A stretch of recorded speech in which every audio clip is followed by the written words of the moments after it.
오늘 하세나 본문은 열왕기하 9장 27절에서 37절까지의 말씀입니다. 유다의 아하시야 왕은 이것을 보고 벳하간으로 가는 길로 도망하였으나 예후가 그의 뒤를 추적하며 저자도 죽여라 하고 외치니 이블레암 북은 구루 오르막길에서 예후의 부하들이 병거에 타고 있는 아하시야를 찔러 상처를 입혔다. 그는 무기토까지 도망하여 그곳에서 죽었다. 그의 부하들이 그를 병거에 실어 예루살렘으로 운반하고 그를 다윗성에 있는 그의 조상들의 묘지에 함께 장사 지냈다. 아합이 아들 요람 왕 제11년에 아하시야가 유다를 다스리는 왕이 되었다. 예후가 이스르엘에 이르렀을 때에 이세벨이 이 소식을 듣고 눈 화장을 하고 머리를 아름답게 꾸미고는 창문으로 내려다보았다. 예후가 문 안으로 들어오자 이세벨이 소리쳤다. 제 주인을 살해한 시므리 같은 자야. 그게 평화냐? 예후가 얼굴을 들어 창문을 쳐다보며 소리쳤다. 내 편이 될 사람이 누구냐? 누가 내 편이냐?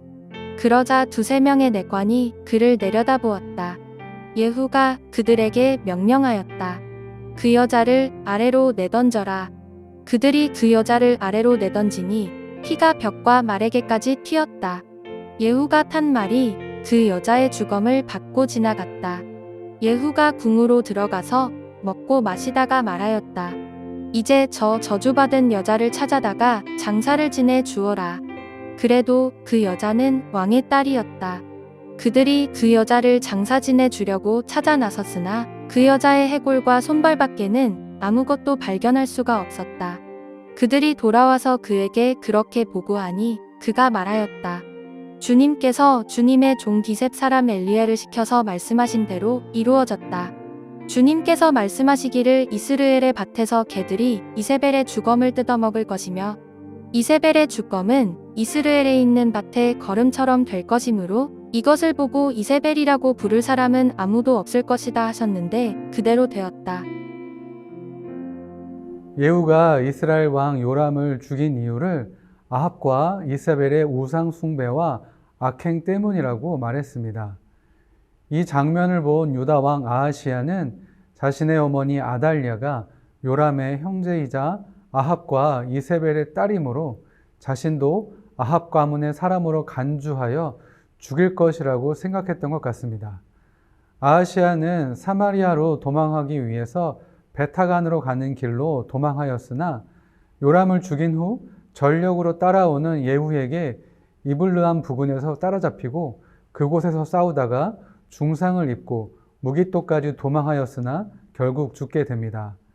아하시야의 부하들은 그의 시신을 병거에 실어 예루살렘으로 운반하고 다윗성에 있는 그의 조상들의 묘지에 함께 장사를 지냈습니다.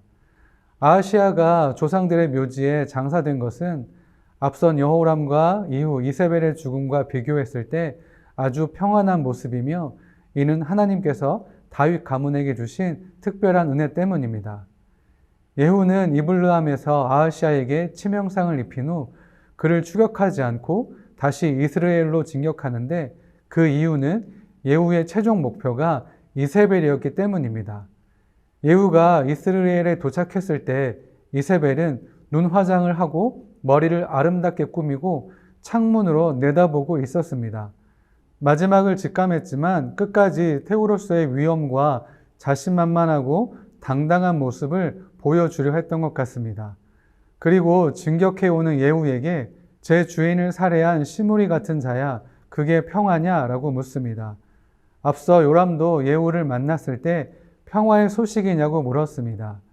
요람과 이세벨 둘 다 이 질문을 마지막으로 죽음을 맞이하게 되는데 지금 마주하고 있는 상황이 전혀 평화롭지 못하다는 것을 드러내는 반어적인 표현이라 할 수 있습니다.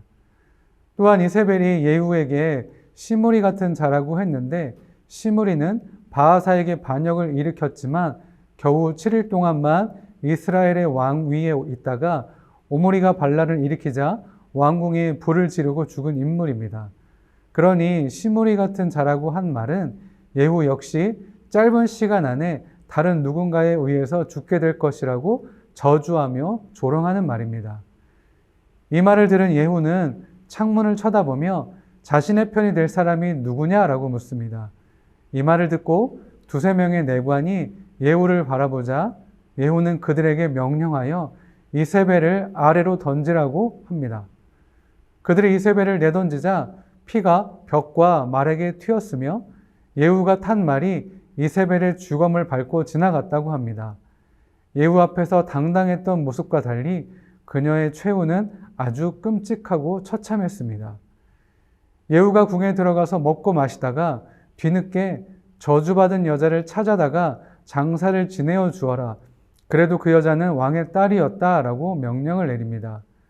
이는 늦게라도 예를 갖추는 것이 아니라 오히려 이방의 공주로 부르며 마지막까지 조롱하고 경멸하는 말로 볼 수 있습니다. 예후의 명령을 받고 사람들이 이세벨의 시신을 찾아 나섰지만 해골과 손발 밖에는 아무것도 발견할 수 없었습니다.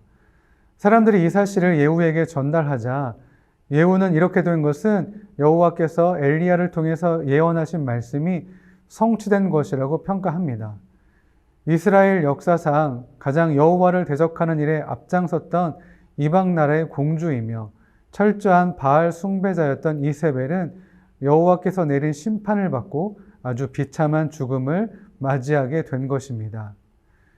이세벨은 상상하기 어려울 정도로 끔찍한 죽음을 맞이했습니다. 그토록 당당하고 자신감이 넘쳤던 여인으로 그녀의 명성이 아무리 위대했다 하더라도 하나님의 심판을 피할 수 없었습니다. 회개하지 않는 자들에게는 어떤 자비나 긍휼도 주어지지 않습니다. 한 시대를 풍미했던 그녀이지만 마지막은 흔적도 없이 사라지는 최후뿐이었습니다. 아하시야는 아합 가문의 사람으로 간주되어 죽임을 당할까봐 달아나다가 결국은 죽음을 맞이합니다. 아무리 혈연관계, 여러 가지 이익을 위한 동맹관계를 할지라도 하나님의 나라와 그분의 영광을 위하는 일과 어긋나는 모든 행위에서 돌이키고 아합 가문과 결별을 선언했었다면 어땠을까요? 뿐만 아니라 그는 살기 위해 무기토로 도망갈 것이 아니라 아합 가문의 죄에서 멀어져야 했을 것입니다. 오늘 하세나를 통해서 회개하지 않고 돌이키지 않는 자들의 죄를 절대로 용납하지 않으시고 반드시 심판하시는 하나님이심을 알 수 있습니다.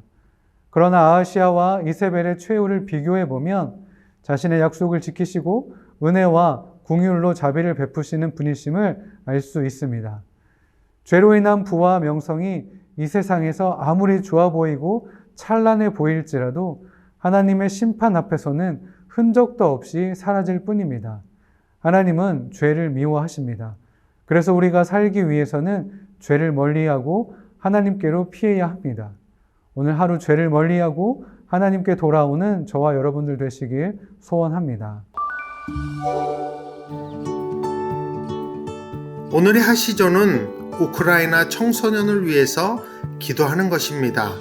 청년부가 섬기고 있는 우크라이나 청소년 캠프에 참석한 청소년들이 살아계신 하나님을 만나서 위로와 회복을 경험할 수 있도록 함께 기도해 주세요. 오늘의 하시조 함께 하시죠.